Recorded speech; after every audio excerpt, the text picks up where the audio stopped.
नाज़रीन आप देख रहे हैं न्यूज़ 18 जम्मू कश्मीर हिमाचल लद्दाख। मैं हूं आपका मेज़बान याहिया सुल्तान। नाज़रीन बीजेपी के सीनियर लीडर और स्पोक्स पर्सन अल्ताफ ठाकुर का 2 रोज़ा दौरा कुपवाड़ा अब इख्तिताम पजीर हो गया। भारतीय जनता पार्टी आने वाले इलेक्शन की तैयारी में लग चुकी है, चाहे वो पंचायत राज का इलेक्शन हो, चाहे वो यूएलबी का इलेक्शन हो, चाहे वो असेंबली का इलेक्शन हो। हम उस तैयारी में लग चुके हैं और उसी सिलसिले में आज मैं 2 दिन के दौरे पे जो कुपवाड़ा में आया था, अपना जो कार्डर है उस कार्डर को मोबिलाइज करने के लिए, उस कार्डर को मैसेज देने के लिए और उनका शुक्रिया अदा करने के लिए जो अहम रोल उन्होंने इस वोट टर्नआउट में निभाया। अल्ताफ साहब रिसेंटली जो है अब महबूबा मुफ्ती ने एक बयान दिया है कि जो बीजेपी है वो सेपरेटिस्ट लोगों की मदद कर रही है। बीजेपी का रद्द अमल? देखिए, भारतीय जनता पार्टी की फिलॉसफी है नेशन फर्स्ट, पार्टी सेकंड और सेल्फ लास्ट। हम अपने आप को सबसे पीछे रखते हैं, हम मुल्क को सबसे आगे और मुल्क के काज को हम सबसे पहले रखते हैं। और उसके लिए हमने बड़ी कुर्बानियां जहां देश में दी वहां हमने कश्मीर में भी दी। हमने तो किसी दहशतगर्द को मैंडेट नहीं दिया और उसको कैंडिडेट खड़ा कर दिया। वहीद परा कौन है? जेल से छूटा हुआ दहशतगर्द, टेरर फंडिंग में मुलव्वस था, 3 साल की जेल काल के आया है, बेल पे भी बाहर है। तो उसके बारे में महबूबा जी क्यों नहीं सवाल करती है?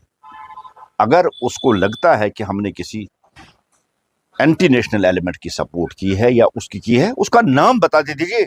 हम तो खुल के वहीद परा पे उंगली उठाते हैं ना, जो 3 साल काट के आया, उसका जवाब क्यों नहीं देती? जनाजों पे और कब्रों पे रोने वाली कौन है? दहशतगर्दों की। यही महबूबा जी है।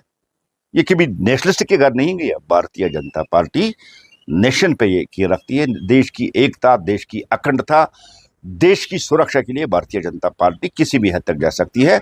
हम न आतंकवादियों को सपोर्ट करते और न हम आतंकवाद के साथ हमें उनकी तरह उनके कब्रों पर रोने के लिए हम नहीं जाते। अब्दुल्ला ने भी कहा है कि जम्मू कश्मीर की तबाही के लिए जो है उसे बीजेपी कह रहे हैं कि बीजेपी जिम्मेवार है। आप उस पर क्या कहेंगे? जम्मू कश्मीर ने अगर तबाही 34 साल तक देखी, वो नेशनल कॉन्फ्रेंस का आउटपुट है। 87 में यूसुफ को सलाहदीर बनाने वाले यासीन मलिक, आसिया इंद्राबी, शबीर शाह, नईम खां, इतने बड़े बड़े आतंकवादी बनाने वाली अगर कोई है तो वो नेशनल कॉन्फ्रेंस ही है।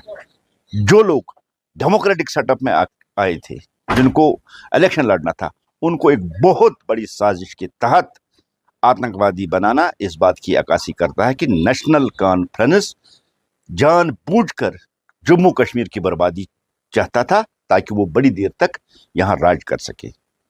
इसलिए नेशनल कॉन्फ्रेंस ने रिगिंग करा के जीते हुए कैंडिडेट्स को हराकर उनको आतंकवादी और दहशतगर्द बनाया, जो आज आपको हमने सामने है।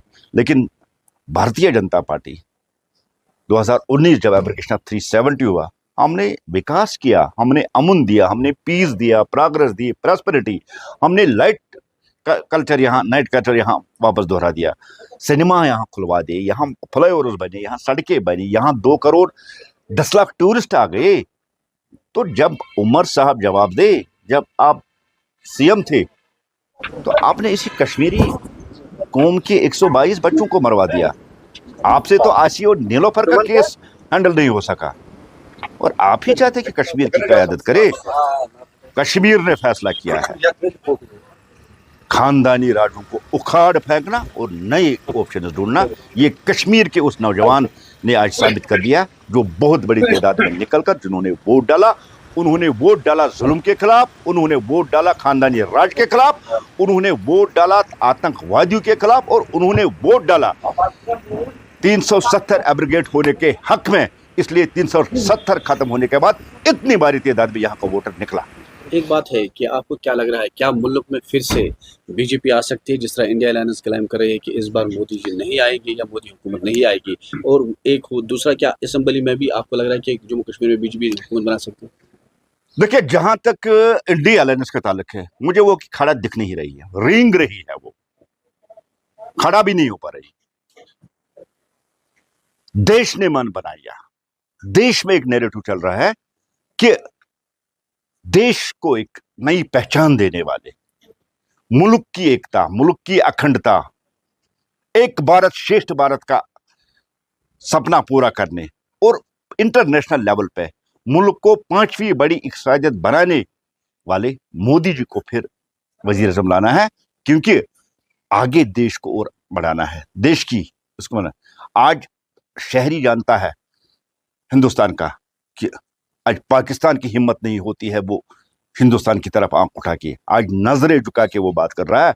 ये मनमोहन सिंह का वो हिंदुस्तान नहीं है जब मनमोहन सिंह घबराता था। ये मोदी वाला भारत है, 56 इंच वाले मोदी का भारत है। इसलिए आज देश का नागरिक जानता है कि उसका एहतराम और रेस्पेक्ट इंटरनेशनल लेवल पे कितना बड़ा है, और देश ने एक नैरेटिव बनाया है, फिर एक बार मोदी सरकार और अब की बार 400 पार। और जहां तक आप स्टेट की बात करिए, भारतीय जनता पार्टी 90 की 90 सीटों पे इलेक्शन लड़ेगी और अपनी सिमुल पे लड़ेगी।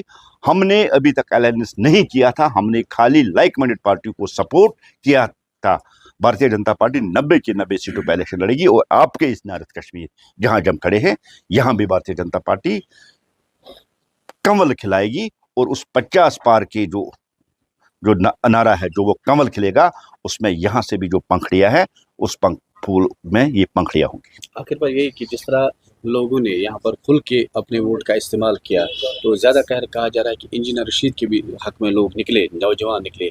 आपको क्या लगा, उसके रिहाई का कुछ ऐसा हो सकता है या पहल सरकार करेगी? देखिए, रिहाई एक अलग इशू है और वोट डालना अलग इशू है। इतनी बड़ी तादाद में वोट डालने के निकला, ये डेमोक्रेसी की जीत में मानता हूं।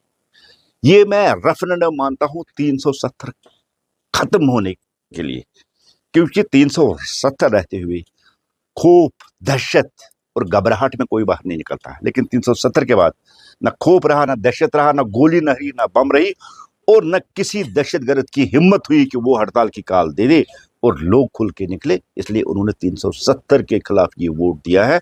अब जहां तक इंजीनियर रशीद की रिहाई का, वो कोर्ट में है, वो कोर्ट डिसाइड करेगी, और कोर्ट के फैसले का एहतराम हर कोई सिटीजन करता है।